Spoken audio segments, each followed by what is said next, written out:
The House passes the H.R. 1 bill as President Biden says states opening too early is Neanderthal thinking.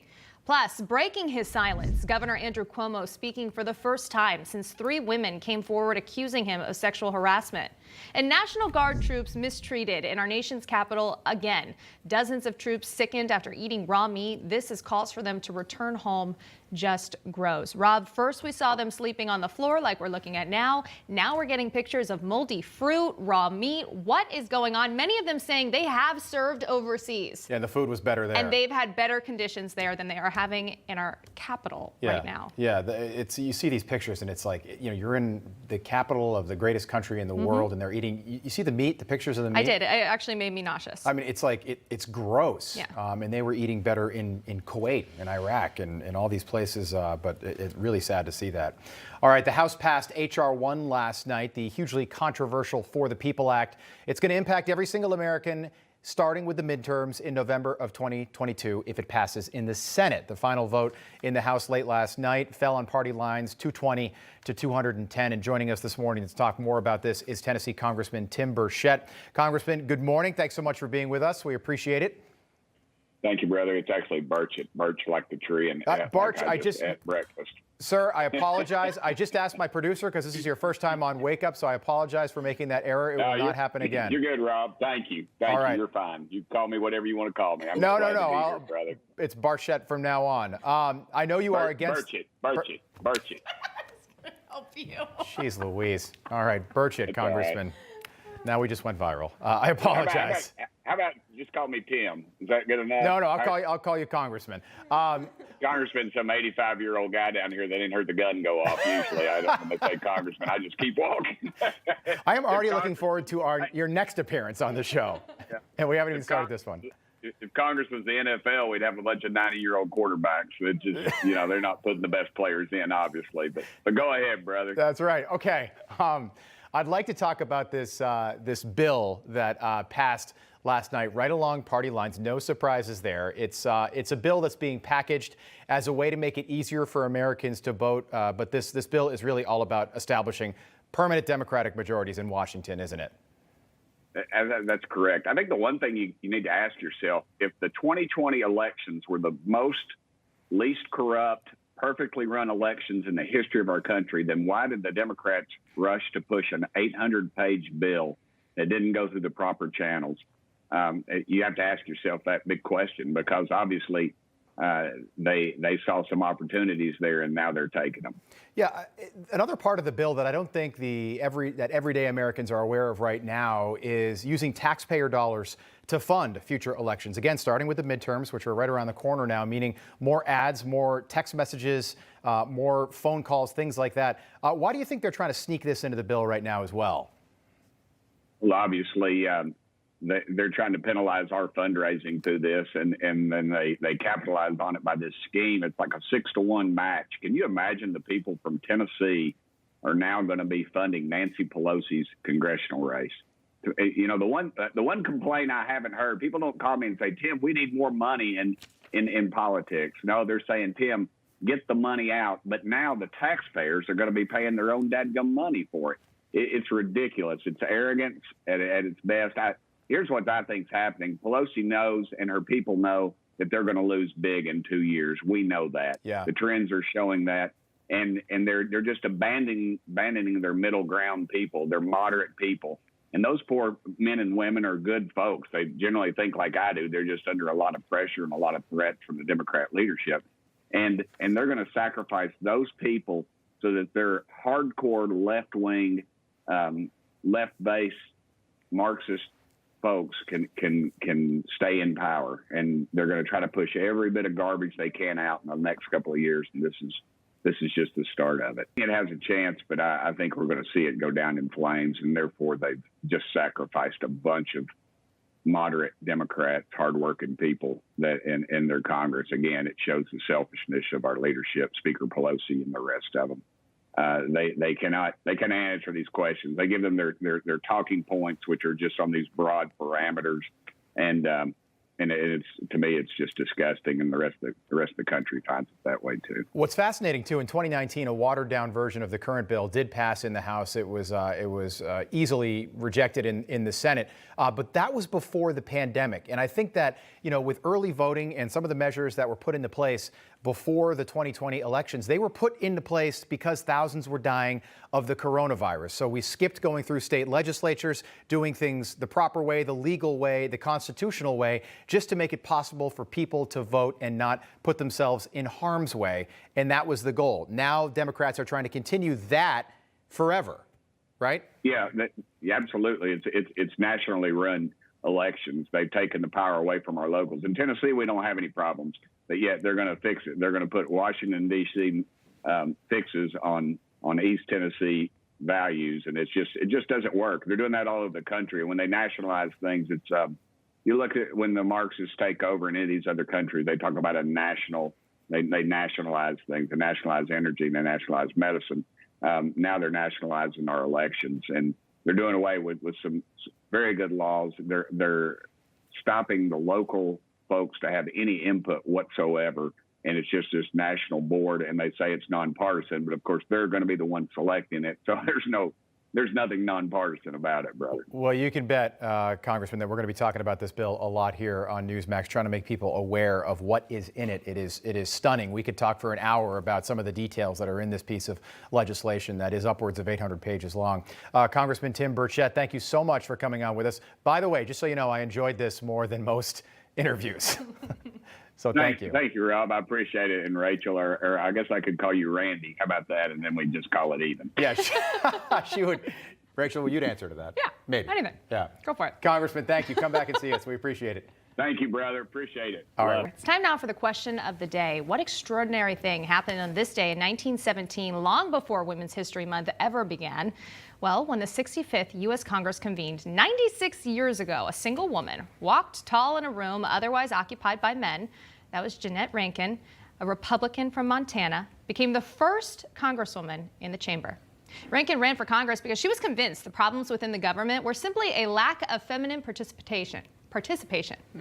And this, not the first time Rankin paved the way for women, imparting her influence and distinguishing herself as a fearless leader. 2 years earlier, at age 36, she led the fight to win Montana women the right to vote. How about that? Now, she said, quote, "If I am remembered for no other act, I want to be remembered as the only woman who ever voted to give women the right to vote."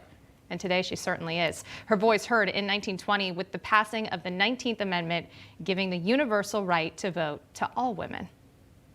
Pretty cool little history lesson there. And I want to bring in our panel to continue this discussion, starting with our White House correspondent, Emerald Robinson, USA Strong Executive Director, Aaron Elmore, and the host of Stacey on the Right, Stacey Washington, and also our constitutional attorney, Amir Benno. Amir, you're surrounded by a bunch of powerhouse ladies this morning. We thank you for sticking around. Thanks. Listen, I've got 3 daughters. I'm used to it. So you get it. You know what it's like, and we need that feminine participation, right? So a lot has happened. That's right. You guys, since 1917, obviously. Lately, we've seen more and more women taking strides. I mean, look at the vice president, for example. Politics aside, let's not even go into that, but politics aside, she has opened the door for women in the future to hold that position. And every year, there's a theme for Women's Month. This year, the theme is Valiant Women of the Vote, Refusing to be Silenced. Aaron, how important is that theme, especially right now? Well, what bothers me is the virtue signaling and the identity politics. I mean, I am a woman, but I would rather get a job because of my credentials. I want to be looked at because of my resume. I don't want to get special treatment because I am a woman.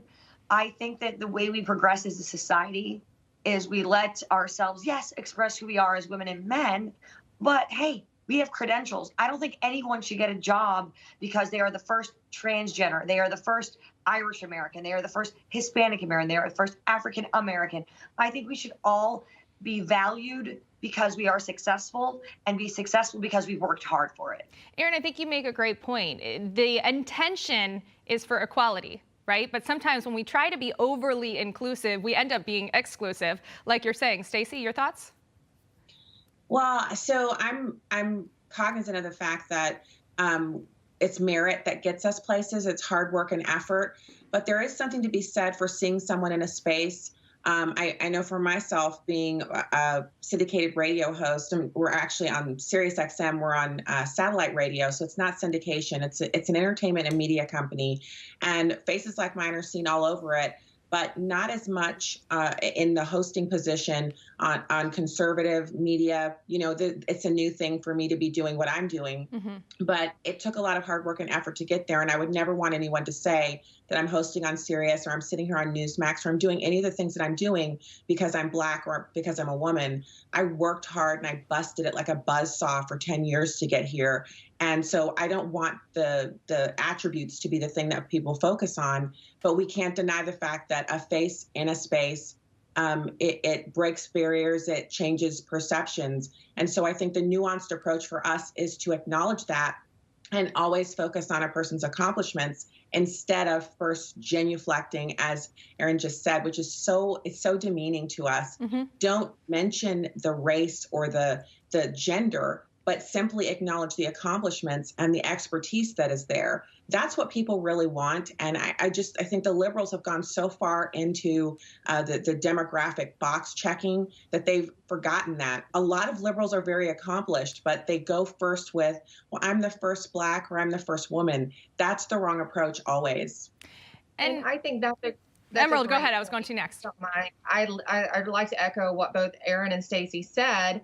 And I have to say, I have largely worked in conservative-leaning news media, and I have never thought about the fact that I was a woman in the newsroom. It just never seemed to occur to me. And I'll tell you, the first time it did, it was when I was working for another news organization, and I was the chief White House correspondent. There was a picture of me standing in the line at the White House. As we do these stand-up shots before the president comes out.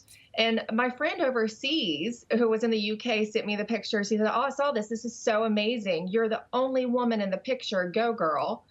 And I hadn't even thought about it because that's just not how I think about my work or what I do. Clearly, it plays into what I do, and especially more so being a mom and being in the news media, I think it matters more than just the fact that I'm a woman. But it's never been an issue. It's never that I've been applauded or promoted because of my gender. And that's how I would want it to be. Right. It seems sometimes the men are the ones focusing on the women in the room, the fact that they are a woman in the room, and the women just want to be treated the same.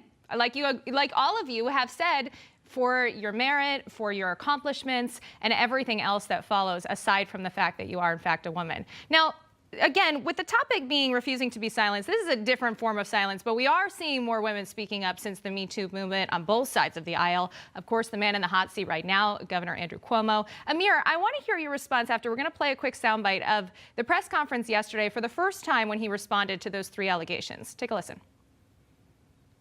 I never touched anyone inappropriately. I never touched anyone inappropriately. I never knew at the time that I was making anyone feel uncomfortable. Amir, as an attorney, now the governor is refusing to resign, but he did apologize, and he's now asking the public to reserve judgment. What did you make of that press conference? Well, first of all, his focus on whether he touched somebody is really beside the point. You know, whether he created a hostile work environment for people to feel that they were uncomfortable because of their gender, because he was being sexually aggressive or demeaning in some other way is really what's important. So he's really trying to move the focus onto something that should not be the focus. I think that it's hypocritical of him to also say, look, reserve judgment. He didn't reserve judgment. He didn't reserve judgment on Donald Trump. Certainly throughout Trump's presidency, on both impeachments, he was not one to reserve judgment. What I will say also, though, and I hope this isn't a controversial point, while the accusations against him are very severe, very significant and substantial and need to be investigated, it does say something when the focus of the media has been, they only really picked up on attacking Cuomo when these sexual harassment allegations surface. Meanwhile, we have 15,000 people who have died in nursing homes because of his malfeasance. And they didn't think that that was significant enough to pick up on. So I think that there's a little bit of a recalibration that needs to be had in terms of our priorities generally as to what should drive people to be, to the media to cover an issue and to be concerned about somebody's governance as the chief executive of a state. I'm not in any way trying to diminish or excuse his behavior with respect to these women, but it is interesting that this is what is really capturing the media cycle as opposed to the nursing home scandal. I found that equally as interesting. I think that we, as humans often ask for grace when we're not giving it. Of course, he didn't give that same, right to justice or grace thought process to Brett Kavanaugh when he demanded a lie detector test, saying if he didn't do it, it's just he said, she said. How is this any different? But yes, we are focusing on this. And Aaron, I'm sure you've seen this online, as I have, many people speculating. Is this just a way to cover the fact of the nursing home scandal, get that off the topic, give somebody else something else to talk about in something that's not necessarily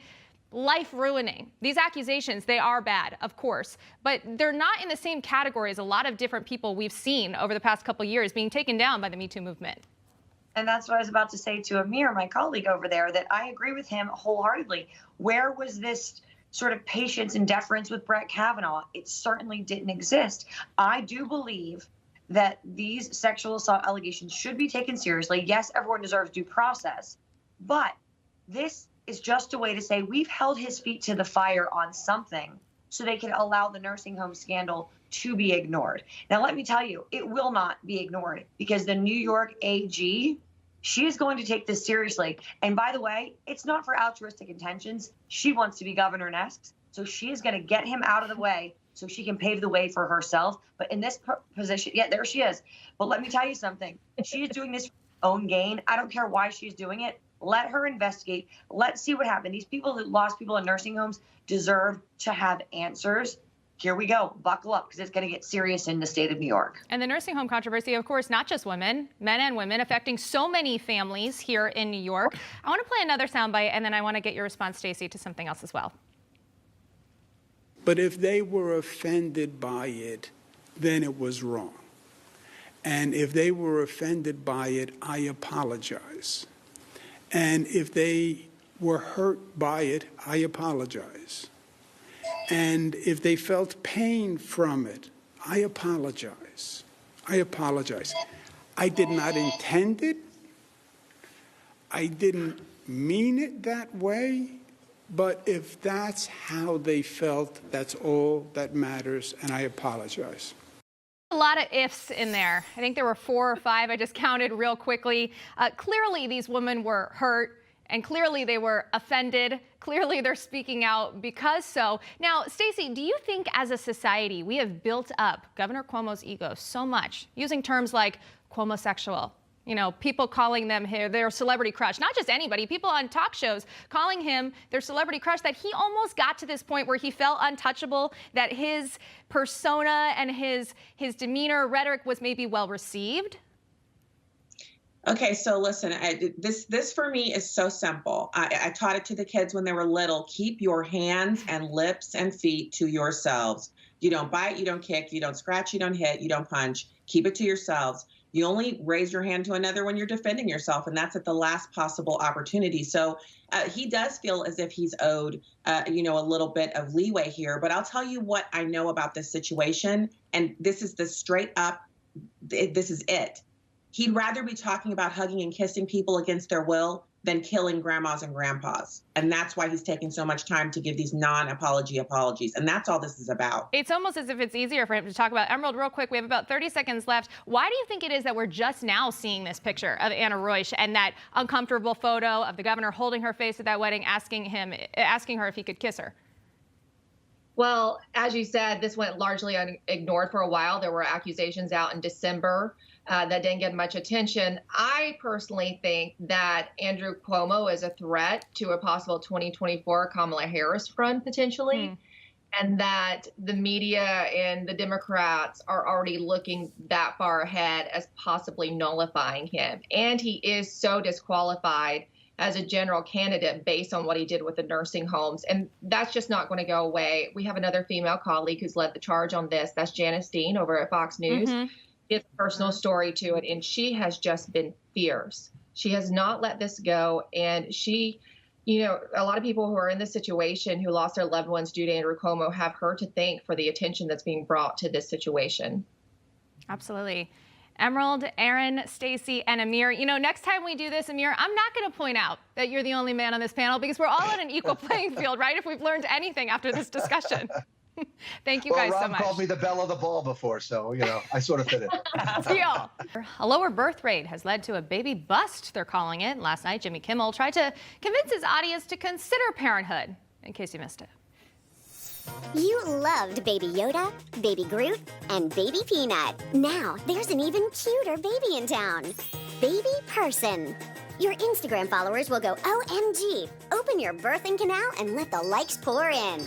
Baby Person isn't just cute. It's multifunctional, bringing you a broad set of functions like alarm clock, food processor, and Roomba. But don't take our word for it. Just ask this satisfied customer. This is real life. You put it that way, why not, right? I've got 2 baby people at home right now, 2 and 4, and I'll tell you what, that footage could have been my house any day this week. This is real life. Literally, that is real life. You're just like, just go to bed, please. Go to bed. Dad has to get up early. All right. Thank you, Rachel. House Democrats passed H.R. 1, or as Democrats fondly call it, the For the People Act, late last night, setting up a vote in the Senate. Plus, we now have a crisis on the U.S.-Mexico border. Joining us this morning to talk about all of this is Texas Congressman Brian Babin. Congressman, welcome back to the show. Nice to see you again. Great to see you, Rob. Great to be with you.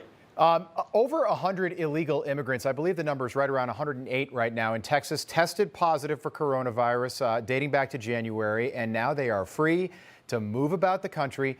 My question, why isn't the Biden administration concerned with American citizens? Why is the administration and Joe Biden himself so concerned with illegal immigrants right now? Well, you'd think if they passed a bill called For the People Act, and that they would be concerned about the American people. Unfortunately, they're concerned with getting more voters across the border, with packing our cities and sanctuary cities with people who come in. We have no way of knowing what they're here for. They're releasing thousands of people into the interior of the country, reversing President Trump's great policies, and they're not even doing COVID testing on many of the adults. And this is how this is happening. And quite frankly, it's just it's a disgrace because our number one, function, our mandate as elected officials, and especially the President of the United States, is to keep the American people safe and our national security secure and intact. And quite frankly, he's putting illegal aliens, unvetted, knowing not anything about them, ahead of American citizens. Yeah. There is a liberal wish list of things that progressives wanted to get done if they got their guy in the White House. We're 44 days in now, and it's been appalling, and he's gotten himself into trouble. There is a crisis now on the southern border. I heard something you said a day ago. You said the best stimulus package for the American people right now is reopening the country, and I thought that was just perfectly put. I'm wondering what the overall feeling is in the state of Texas right now after Governor Greg Abbott said that he is going to reopen the state next Wednesday and get rid of the masks. Now, you can still wear a mask if you want to, but the mask mandates are over after almost a year. Well, as of Wednesday this coming week, it's going to be open, and people are very, very happy to have this happen. They think that Texas has done a pretty good job of weathering this COVID storm, and quite frankly, when we see incoming criticism coming from the likes of Governor Newsom from California and President Biden saying that this is a Neanderthal. Oh, geez, yeah. It's just crazy. By the way, how ironic that Governor Gavin Newsom, who might be ripped out of office, is commenting on the situation in Texas. Besides Governor Andrew Cuomo, Gavin Newsom has done the worst job at handling the coronavirus pandemic. There's no question whatsoever. And, you know, we've got Texas has done well. We've vaccinated by probably by the middle of this coming week, we'll have had somewhere north of 7 million vaccinations. and hospitalizations are down, infections are down, and as you just said, Rob, we can continue to wear masks. Those who are nervous and apprehensive can certainly do that, and I would encourage, as a healthcare provider myself, Right. I would encourage people to be very, very careful. This is not over yet, and I think Governor Abbott, he specified that it is not over. But Congressman, it drives me crazy, the argument that it's gone on long enough. It's gone on for a year. It's not like there's a magic bullet and 6 months from now or 2 months from now, the coronavirus is going to be eradicated from the planet. A state had to take a bold step. Why not let it be Texas? Welcome back into Wake Up America. On Capitol Hill, the Senate has been holding hearings this week looking at both what the FBI might have known before the January 6 riots at the Capitol and why the Department of Defense hesitated to send National Guard troops there before those riots took place, especially if they knew they might happen. And joining us now, a former National Guardsman and American hero, Alex Garlatos. Welcome back to Wake Up America. Thank you for having me. Of course, always a pleasure. You served a 9-month deployment in Afghanistan with the National Guard's 186th Infantry Regiment. You achieved the rank of specialist, perhaps did the most courageous thing a person can do when you helped stop that gunman on a Paris-bound train in 2015. We here know your story, but tell the people at home a little bit about your experience with the National Guard. Well, honestly, I had an excellent time in the National Guard. I was coming off a deployment to Afghanistan when we stopped the terrorist attack on the train to Paris. And after the terrorist attack, the National Guard was very accommodating. They even allowed me time off to do some personal things. And I attended sniper school and air assault school and basic leadership course after the terrorist attack and got out in 2017. Alec, there were several headlines. I want to talk about what happened on January 6th now that these hearings are happening on Capitol Hill. So important because it's now clear that this was premeditated for the most part. We saw headlines over the summer condemning the use of the National Guard in Lafayette Square outside the White House.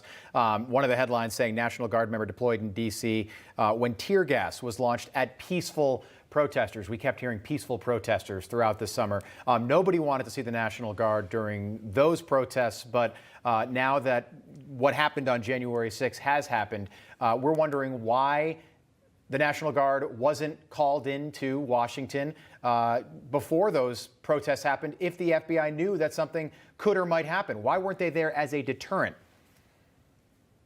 Well, honestly, that's a great question, and I wish I knew the answer. Considering how we should have used the National Guard throughout the entire summer with all of the rioting going on, we should have at least had them in our nation's capital. But now, we're 3 months after the inauguration just about, and if they're not going to go home now, then when are they going to go home? I think that's the question for a lot of people. Michigan Governor Whitmer says that she's going to recall the Michigan National Guard members stationed in Washington on March 12th. However, there's a lot of National Guards members from across the country. Do you think it's the right move to do that? And like you said, if not now, when are they ever going to go back? Well, I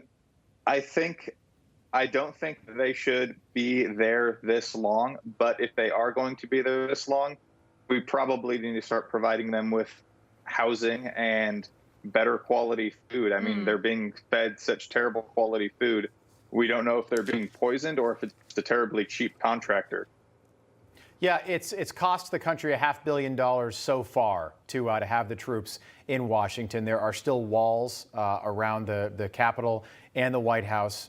It's costing around $7 million a day. You just mentioned the food, the conditions, and these aren't trained troops.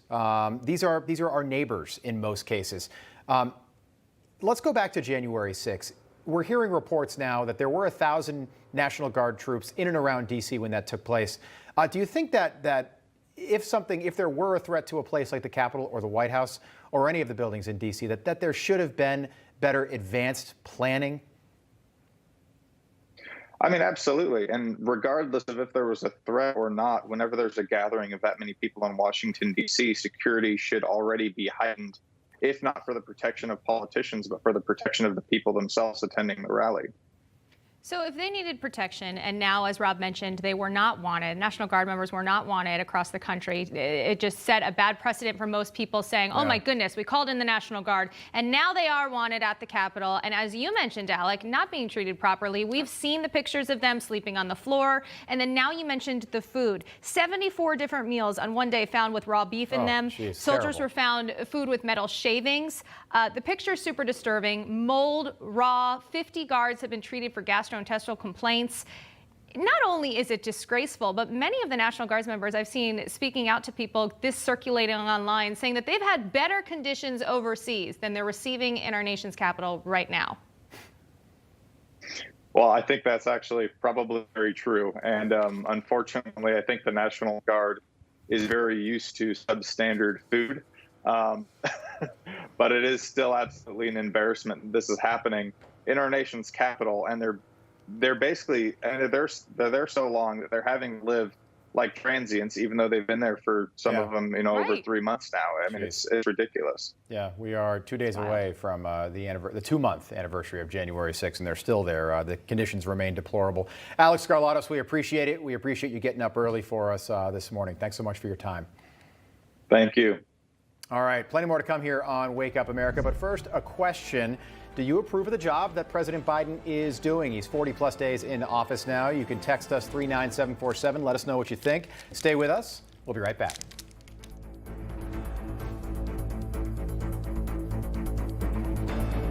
Hey, I'm Rob Finnerty. Thanks for watching. If you enjoyed this video, please join the conversation in the comments below. Don't forget to subscribe, too. Hit the bell icon to be alerted to breaking news. And remember, there's a whole lot more on Newsmax TV, America's fastest growing cable news network. Newsmax TV, we're real news for real people.